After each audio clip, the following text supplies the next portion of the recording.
Good evening, friends. I welcome you to YouTube channel of Future Series Institute. Today, our topic is President and Vice President. Basically, we are asking you some questions regarding Vice President, and yesterday class was the same, means about President and Vice President. Today, we are starting this class with the same topic with new questions and some questions were revised because I want to check your remember how much you still remember. That has to be checked today, so please get ready. So topic is this. First question that's on your screen. See, who is the ex officio chairman of Rajya Sabha? Who is the ex officio chairman of Rajya Sabha? So this has to be tell you. Ex officio chairman of Rajya Sabha, article 64. And in Article 63, what is there? Vice President. Article 64 is about what? Ex officio chairman of Rajya Sabha. And who is the ex officio chairman of Rajya Sabha? Always Vice President. Vice President of India is ex officio chairman of Rajya Sabha. Okay. And now who is the Vice President of India? Jagdeep Dhankhar.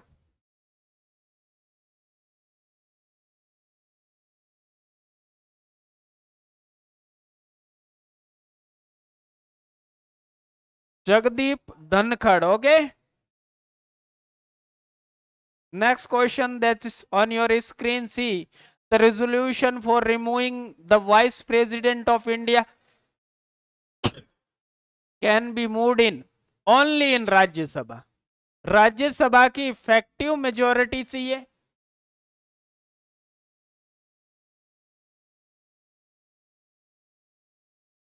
Majority with simple majority of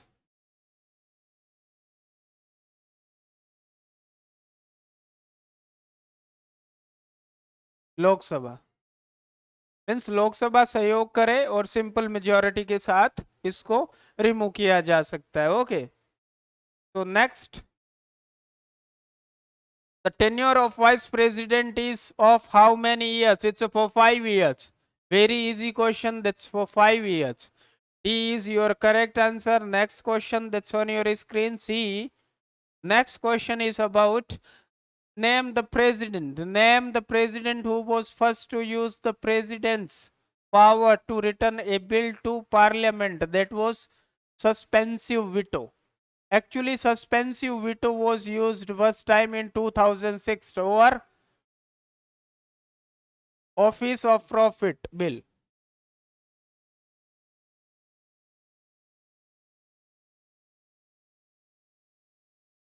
This bill was returned back, returned, but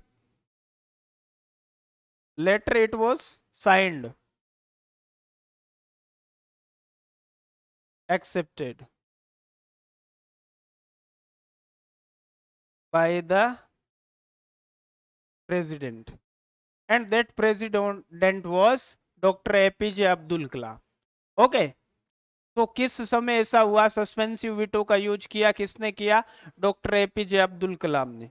pocket veto का use किसने किया? ये भी आपको बताना है. ज्ञानी gel Singh ने पॉकेट वीटो का यूज किया. Next question.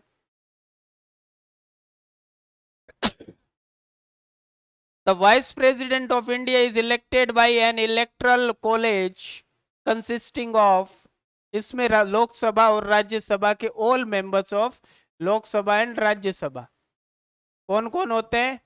All members of Lok Sabha and Rajya Sabha.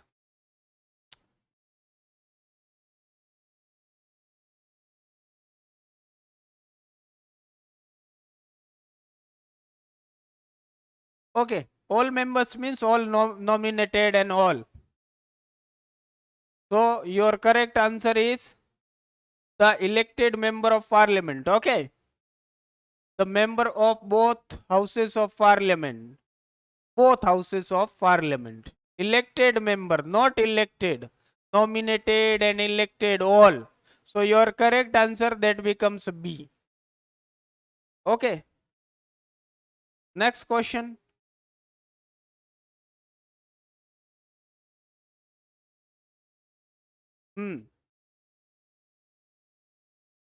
And envisaged in the envisaged in the Constitution of India, Vice President of India is elected by Rajya Sabha and Lok Sabha. यहाँ पर देखिए, so your correct answer is elected members of Lok Sabha.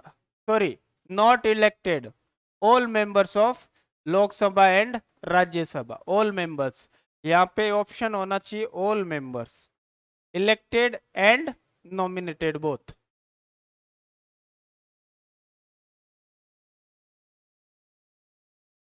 Nominated. Both members will be allowed to give vote to the vice president. Next question देखिएगा. Who was the first vice president of India? Doctor Sarvepalli Radhakrishna, है ना? Doctor Sarvepalli Radhakrishnan, first vice president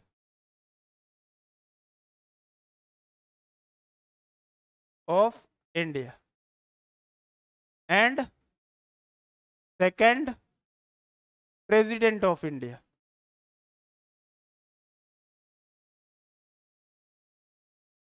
And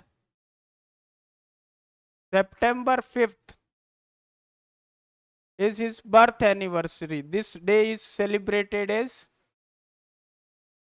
Teachers' Day.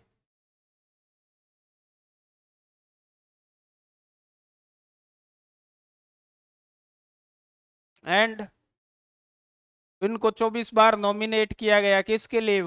ये Nobel prize के लिए. And third president of India, third कौन है? Zakir Hussain, third.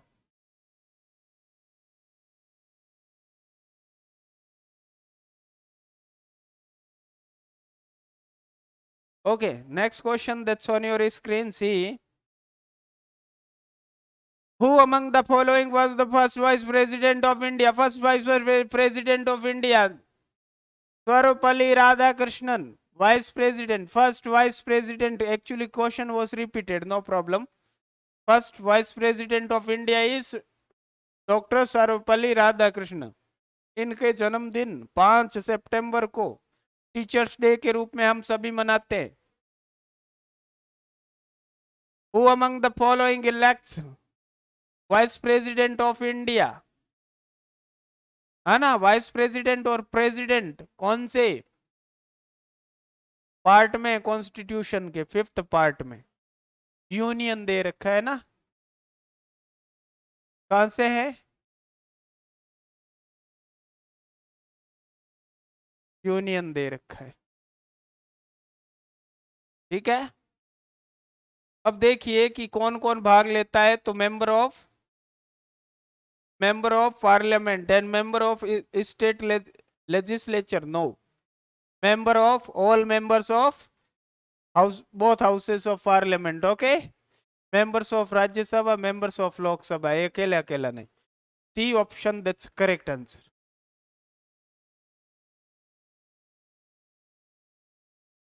Next देखिएगा. Who among the following never became the vice president of India?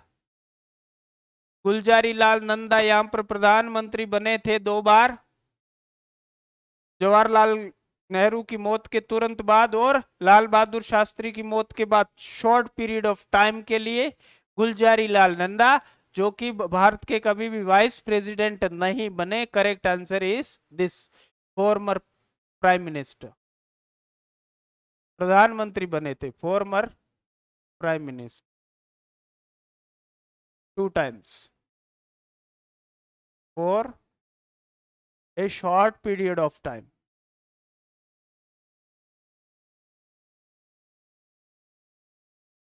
ज्यादा नहीं बने, है ना?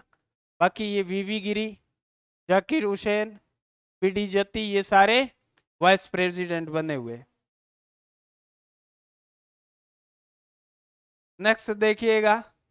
The Vice President of India is elected by the members of Electoral College, consist Rajya Sabha and Lok Sabha means all members of both houses of parliament. Your correct answer, that is B. B is your correct answer. Next question देखिएगा. Next question, who among the following has the right to remove the vice president from his post before the end of his term? कौन remove कर सकता है? राज्यसभा. राज्यसभा का एक officio chairman होता है, राज्यसभा ही इनको कर सकती है. ठीक है ना. तो प्रेसिडेंट वाइस प्रेसिडेंट को अपॉइंट करता है. वाइस प्रेसिडेंट को अपॉइंट कौन करता है? जैसे प्रेसिडेंट है,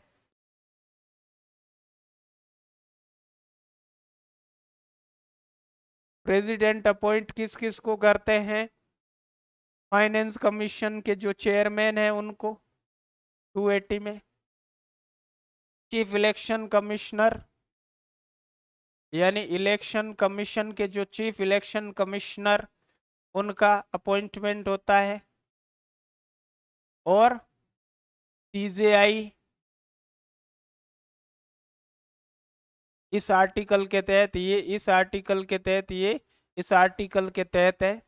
इनका अपॉइंटमेंट भी यही करते हैं. कौन? प्रेसिडेंट. ठीक है ना.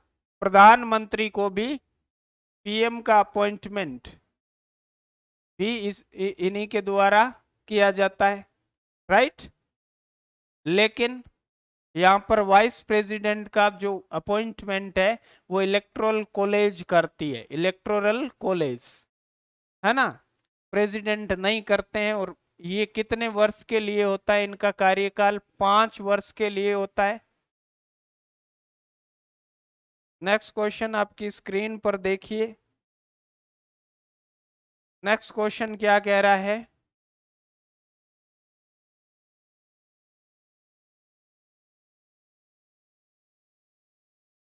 नेक्स्ट क्वेश्चन है, which of the following statements is are correct regarding the office of vice president of India? Vice president shall be ex officio chairman of council of state. Correct है. ये आपका correct. पहला statement correct. Electoral college for the election of vice president of India consist of members of both houses of parliament. Correct. He shall be a member of any house of parliament. Not correct. जरूरी नहीं है. A 1 and 2 यानी your correct answer, that is B. Sorry, A. Next question देखिएगा. What is the eligibility criteria for age for election as vice president of India? He should have completed the age of 35 years, 25 years, 30 years, 32 years. सीधा सा है आपके सामने. ये A correct answer है. ए 35 की as complete होनी चाहिए. 35 इयर्स हो गए हैं तब आप इलेक्शन लड़ते हैं. किसके लिए? वाइस प्रेसिडेंट के लिए. So your correct answer A. Next question आपकी स्क्रीन पर जाइए देखिए. नेक्स्ट क्वेश्चन क्या कहता है? Who is the holding the present constitutional post of vice president of India as well as serving as the ex officio chairman. यहां पर ये नहीं है आपका. करंट की बात करी जाए तो ये थोड़ा रॉन्ग हो गया है. करंट की बात की जाए तो यहां पर आपका करेक्ट आंसर होगा जगदीप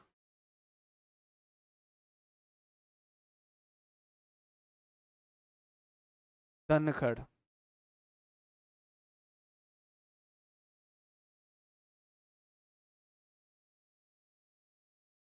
वाइस प्रेसिडेंट है अभी 11 अगस्त से.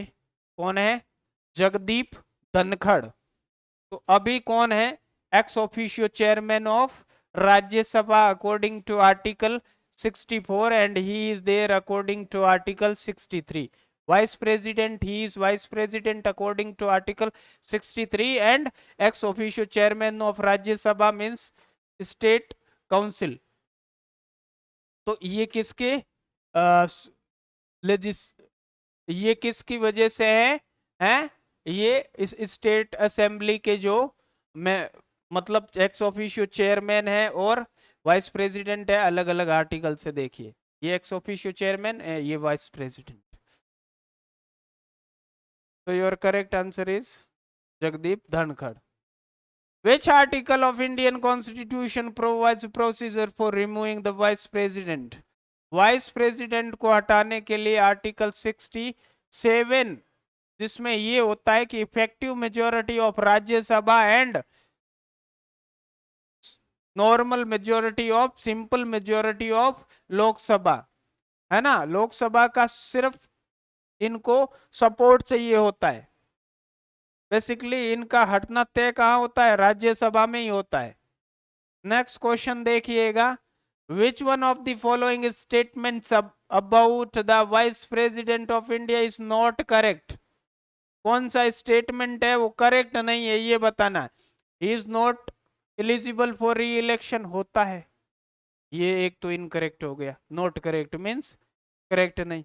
He must not be less than 35 years, ये तो सही है, सही वाला है। He is elected by members of an electoral college consisting of members of both houses, ये भी करेक्ट है। His terms of office is 5 years, ये भी करेक्ट है। इनकरेक्ट यहाँ पर ए है, A is incorrect means not correct, यहाँ पर ऑप्शन नॉट दे रखा है तो आपका इनकरेक्ट यहाँ पर हो गया ये, और ए इज योर करेक्ट आंसर। आपका लास्ट क्वेश्चन देखिएगा आज का, विच of the following appointment is not made by the president of India? President prime minister को अपॉइंट करते हैं, चीफ जस्टिस ऑफ इंडिया को अपॉइंट करते हैं, चीफ इलेक्शन कमिश्नर को अपॉइंट इनका होता है, लेकिन वाइस प्रेसिडेंट का यहाँ पर अपॉइंटमेंट नहीं किया जाता है। जैसे द्रौपदी मुर्मू अभी नए राष्ट्रपति बने हैं, उन्होंने आते ही किसको chief justice of India appoint कर दिया है, जो रमना की जगह लेंगे। उनका नाम क्या है? UUL, यानी उमेश उदय ललित, जो कि इंडिया के अगले यानी कि 49वें चीफ जस्टिस ऑफ इंडिया होंगे, और 50वें होंगे चंद्रचूड़, 50वें चीफ जस्टिस ऑफ इंडिया होंगे चंद्रचूड़। ये मात्र 2-3 महीनों के लिए अपॉइंट किए गए हैं, आगे 2 सालों के लिए चंद्रचूड़ बनेंगे चीफ जस्टिस ऑफ इंडिया, है ना। तो इस प्रकार से ये तय करते हैं। तो आज के लिए बस इतना ही। Thank you for listening me carefully. Thank you. जय हिंद, जय भारत।